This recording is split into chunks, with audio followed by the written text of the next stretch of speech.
Halo guys, perkenalkan kami dari kelompok 3. Di sini kami akan mempresentasikan sistem pencernaan. Yang pertama dari sistem pencernaan ini ada mulut, di mana mulut ini sebagai bagian pertama yang masuknya makanan.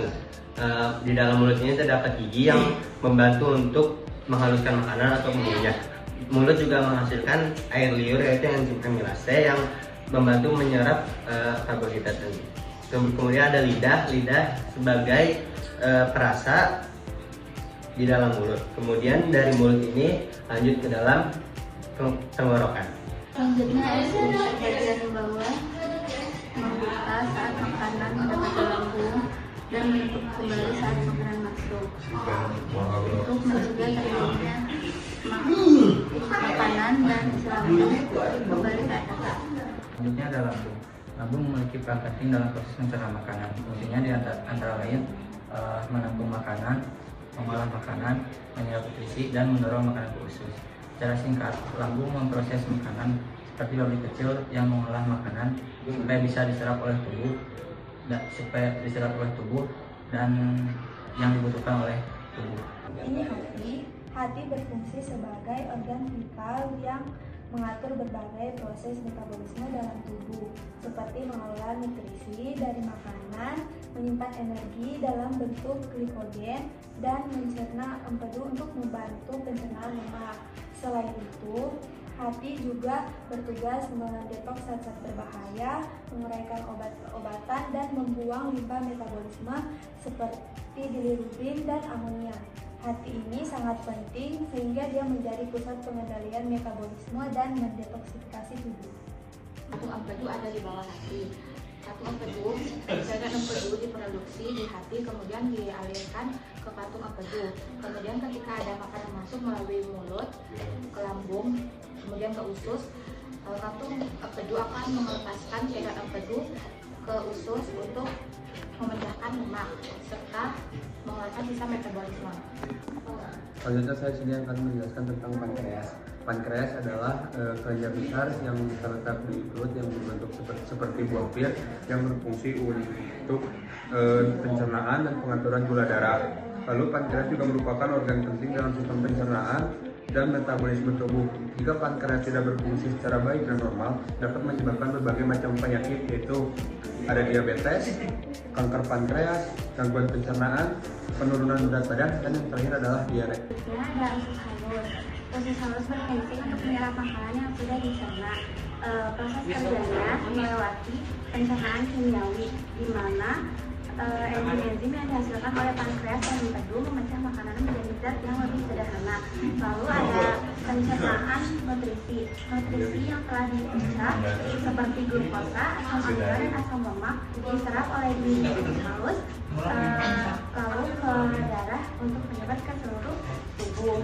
Yang terakhir ada proses peristaltik atau peristaltik, yaitu mendorong sisa-sisa makanan yang tidak dicerna ke usus besar. Sini ada appendix, yaitu berfungsi untuk menyimpan bakteri baik dan membantu fungsi kekebalan tubuh untuk menjaga keseimbangan mikroba usus. Cara kerja appendix yaitu appendicitis yang disebabkan oleh sumbatan usus besar. Misalnya tinja yang mengeras akan mengalami tersumbat, bakteri usus akan berkembang biak sehingga usus buntu akan mengalami peradangan, bengkak, dan terisi nanah. Ada sekum yang berfungsi untuk menghubungkan ileum atau bagian akhir dari usus besar dan usus halus. Dan cara kerjanya yaitu menerima sisa makanan dari usus halus dan memindahkannya ke usus besar bagian atas. Setelah melewati sekum, sisa makanan akan melewati usus besar sehingga menjadi proses penyerapan air dan nutrisi, pembusukan, dan pembentukan tinja. Oke, bagian selanjutnya yaitu ada kolon. Kolon merupakan bagian terpanjang dari usus besar. Kolon dibagi menjadi 4, yaitu kolon ascendens, kolon transversum, kolon descendens, dan kolon sigmoid. Kolon berfungsi, 4 kolon tersebut berfungsi untuk bertanggung jawab untuk penyerapan air dan pembentukan feses. Nah, dan bagian kedua yaitu ada rektum. Rektum merupakan bagian untuk menampung feses sementara, yang dimana ketika rektum penuh, saraf di dalam anus akan memberikan sinyal kepada otak, lalu feses akan dikeluarkan dari tubuh melalui refleks defekasi. Berikutnya saya akan menjelaskan mitochondria manusia dari prosesnya dari awal sampai akhir. Yang pertama dari mulut, prosesnya itu makanan masuk ke mulut dan dikunyah oleh gigi dan menjadi potongan-potongan kecil yang dinamakan gumpalan makanan, yaitu bolus. Berikutnya dia masuk ke kerongkongan atau nama lainnya yaitu esophagus. Prosesnya itu bolus tadi ditelan dan masukkan ke tenggorokan. Gerakan otot dari kerongkongan ini yang disebut gerakan peristatik mendorong bolus menuju lambung. Berikutnya ke lambung. Proses di lambung, makanan tadi bercampur dengan asam lambung, yaitu asam HCl dan enzim pepsin untuk mencerna protein. Berikutnya dari lambung dia menuju ke usus halus, di mana prosesnya itu thymus masuk ke usus halus, di mana sebagian besar pencernaan dan penyerapan nutrisi terjadi. Dan ada usus duodenum. Di duodenum itu makanan bercampur dengan cairan empedu dari hati dan kantong empedu yang membantu mencerna lemak serta enzim pankreas yang mencerna karbohidrat, protein, dan lemak. Di jejunum dan ileum, nutrisi yang sudah diserap melalui dinding usus ke dalam aliran darah. Berikutnya lanjut ke usus besar. Prosesnya itu sisa makanan yang tidak tercerna tadi dari usus halus menuju ke usus besar. Di sini air dan elektrolit diserap kembali sehingga sisa makanan menjadi lebih padat dan membentuk, yaitu namanya feses.